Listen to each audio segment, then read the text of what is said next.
Hello and welcome from Thunder Ridge Homestead. Time for a little update. I'm going to start showing you some of the things we've been working on while we've had time this summer. You know, when we first moved in here, 9 great big silver maple trees in the yard, and they were like hanging on the house and just causing a mess. I'll put a picture of that in here.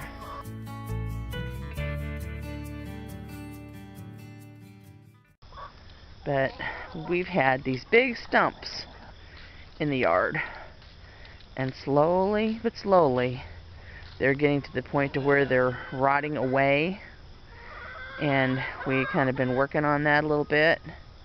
And you can see I've got one here. We're not allowed to have burns here in the city where I'm at. We're kind of at the edge of a city, and the burn laws still apply to us, but we are allowed to have like a little fire pit. So this is just pile on top of the fire pit, but that's what we've been trying to slowly do to take care of some of this stump issue. And there's the other one down here. I'm gonna give you a little update of things that have been accomplished and things that haven't been accomplished. The garden along here has been doing well. We've gotten quite a few cucumbers. Just recently, I think a bug got them and they're dying, but we had cucumbers in these pots. And then I've got one zucchini I'm attempting right in there. And we have some hot peppers and things in these pots, and they've been doing pretty well this summer. This is our fruit tree. There's 2 of them here. I think I've showed you these before. We have a peach and a nectarine. They're 2 trees in the same hole. It's a technique that I got from online, and so far it looks like it's working. You trim it as 1 tree, and we got a few fruits off of it this year. We finally got a big branch out of the yard that fell from the neighbor's yard, and it fell on our plum tree, so it's going to have to be worked on quite a bit. Have another plum tree over in that corner. One of the tasks that's really not a farm task, but we've been working on it, and that's this little playhouse for my grandson. And we got it given it for free. When we did, the roof was really bad, and we just recently got through putting it up on these skids, so that now if we need to move it in the future, it can be towed. We still have to get doors fixed for it, but that's one project that we did get accomplished. I think it's going to be kind of a cute little addition, and maybe it'll be a storage shed when he outgrows it. So as you can see, the hens are doing well. We've had hawks coming, and the hawks have been attacking pretty badly. Sorry, girl. We lost our little rooster to hawk, but these girls are pretty good, pretty wary, and they've so far so good, being kept healthy. I've got some more chickens around here someplace. I think they're laying eggs, but I've got like total of 18 hens, I think, right now. Here comes some more. Here, come on, girls.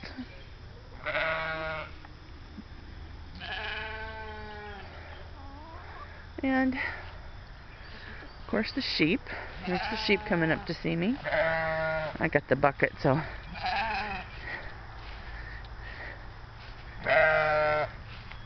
they think it's time. The one all the way on the left, the white one, is Dot. And she's our only really fully grown adult. She's 4 years old this year, I guess. 3 years old.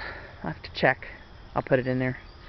All the rest of them are this year's babies. Hard to believe, but true. The black one standing beside her there is her baby from this March. This white and brown one is her other baby that you've seen her being born. You see now, it's August. She was born in March, and now it's August, and she's as big as her mother, actually bigger than her mother. She turned out to be a nice looking little ewe. She's hopefully going to have some babies for me this year. We're going to keep her. Yes, Eula. Her name is Eula May. And the black and white one that's beside Dot is Rosemary. We're planning on keeping her too. Rosemary, come here. There's Rosemary coming up. This black one with a white tail is a wether. He's going to be in the freezer in a little while. And the solid black ewe back there will be sold. She's going to be sold as a bred ewe. You guys saw my little triplet bottle baby ram lamb. And this is him. This is Ira. He's growing. He's almost caught up with Eula. He's growing well, eating good grass.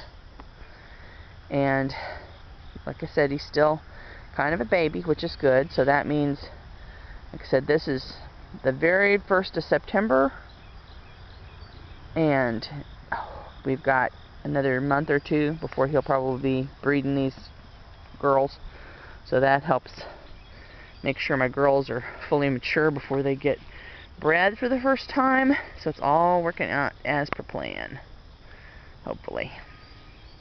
There's some nice looking sheepies. Eula won't let me pull the fur off of her back there. She's just running around with dirt on her. But yep, everybody's doing well. Say hi to the family, Dot. Hello. There's, like I said, there's things in this that I've been working on. Hello, hennies. And there's things we've not been doing a very good job with.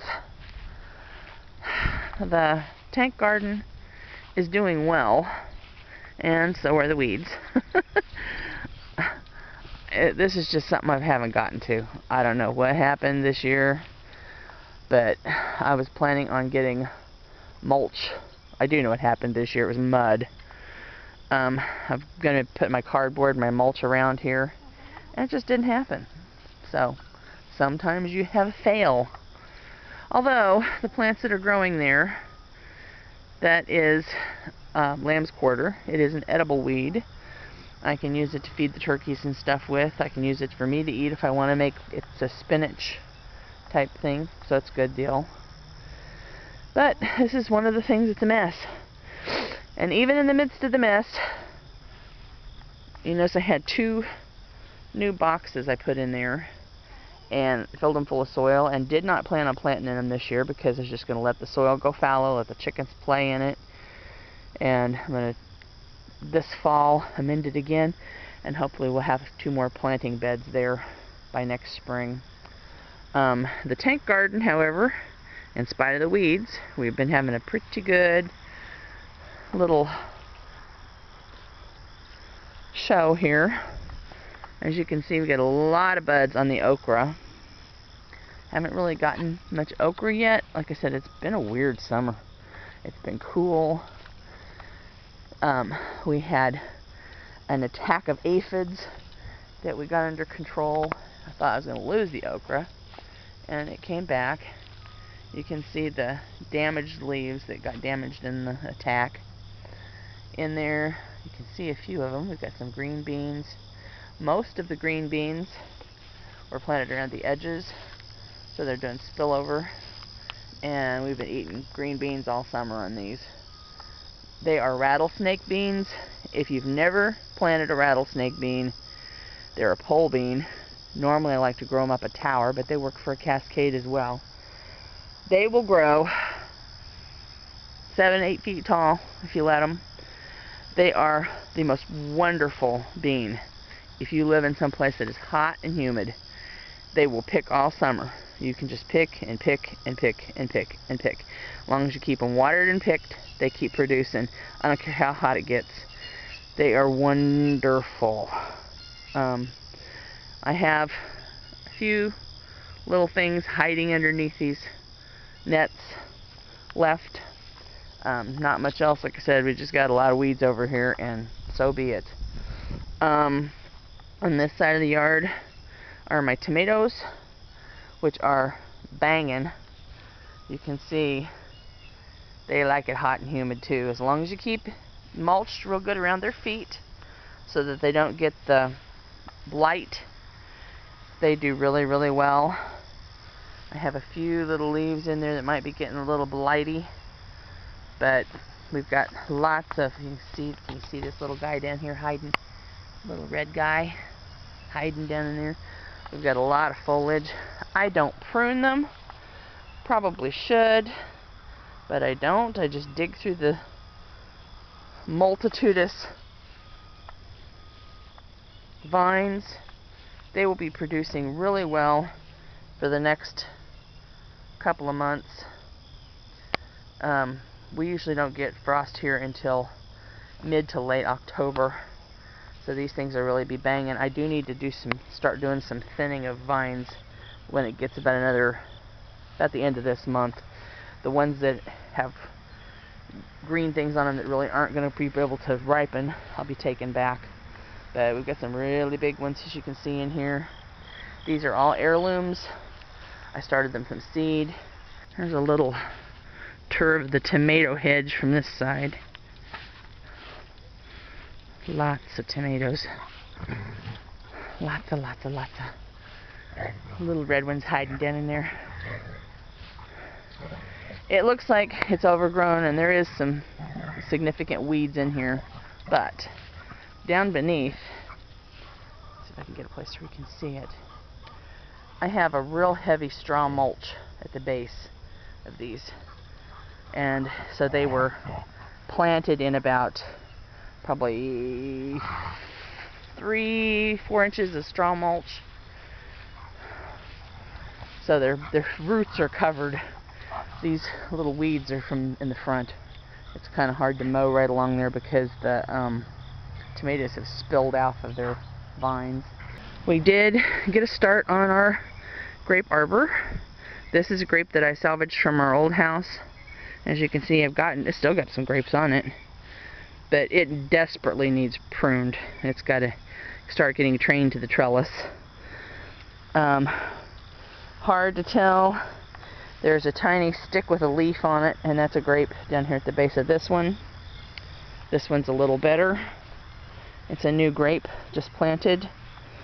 And there's another one hiding down here. There he is. Another grape with a little stick with a leaf on it. Another new grape. And then I have blueberries along here. And once again, the weeds are growing better than the berries. But, you know, that's the way it works sometimes.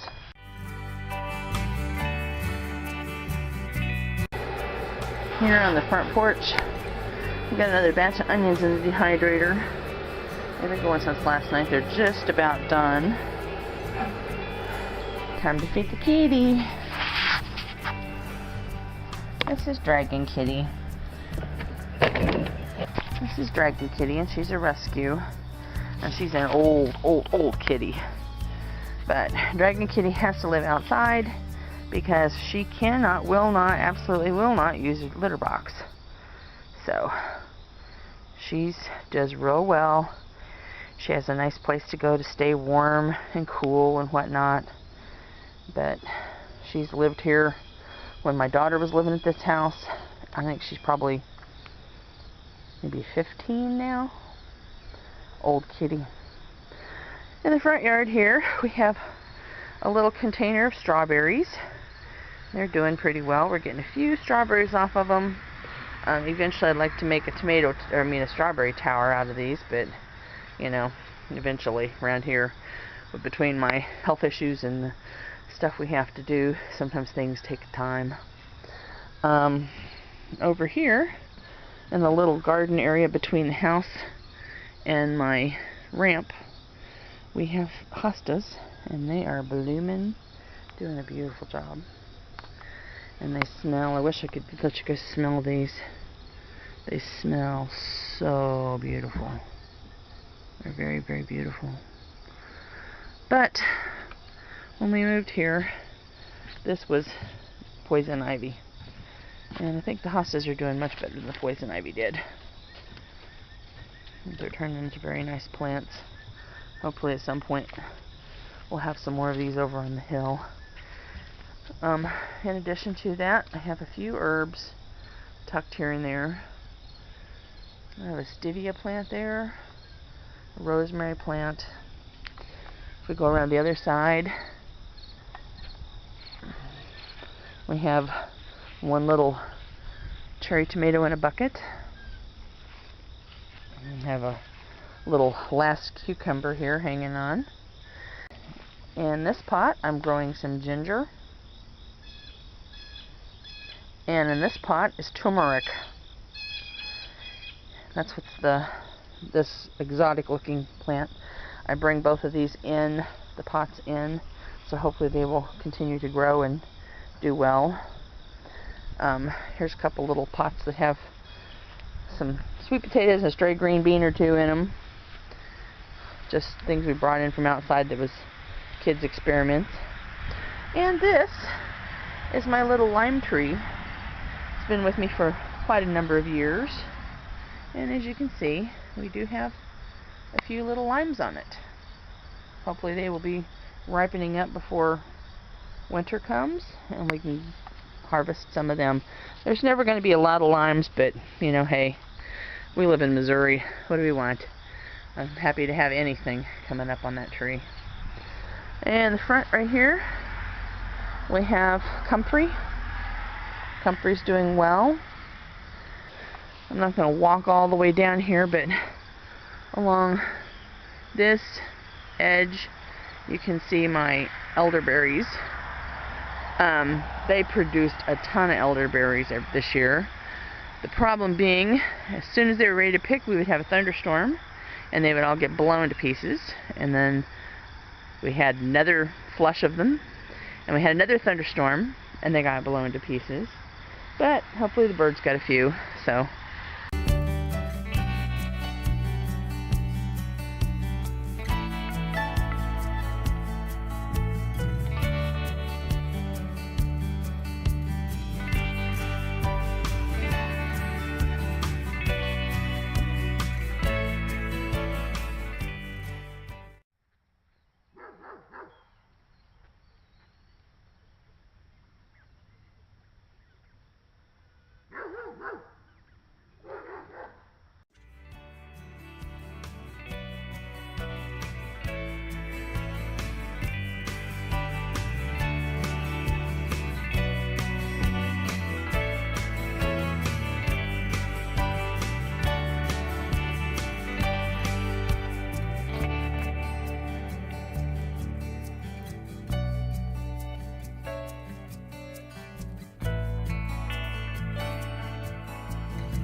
okay, as you guys can see, this is my pen of meat birds.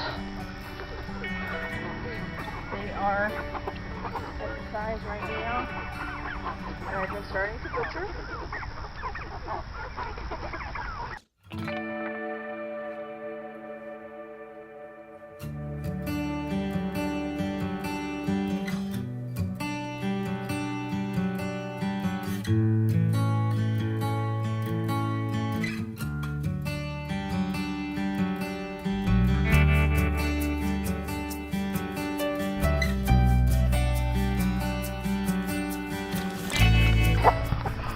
Feeding meat birds is like feeding piranhas. The last chore for the morning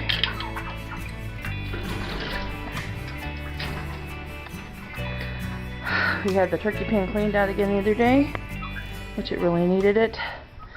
And this is the last chore of the morning, and I say unto you, the motley crew is not only a hair band from the 80s. These are the turkeys, and they are molting.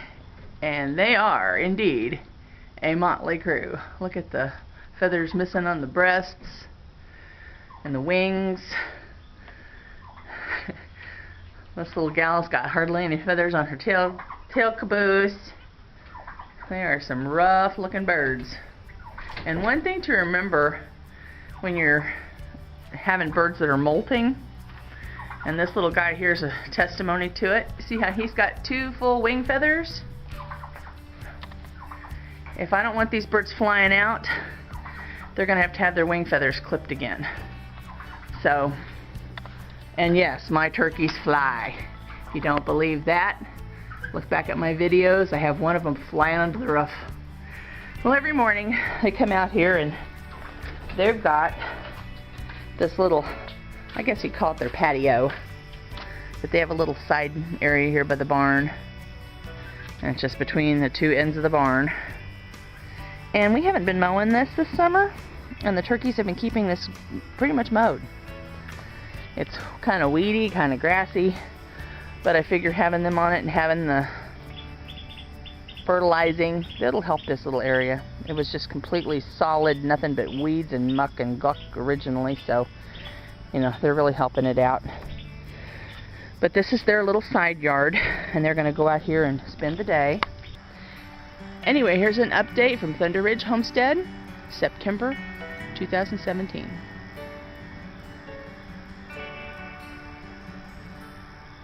Thanks for watching.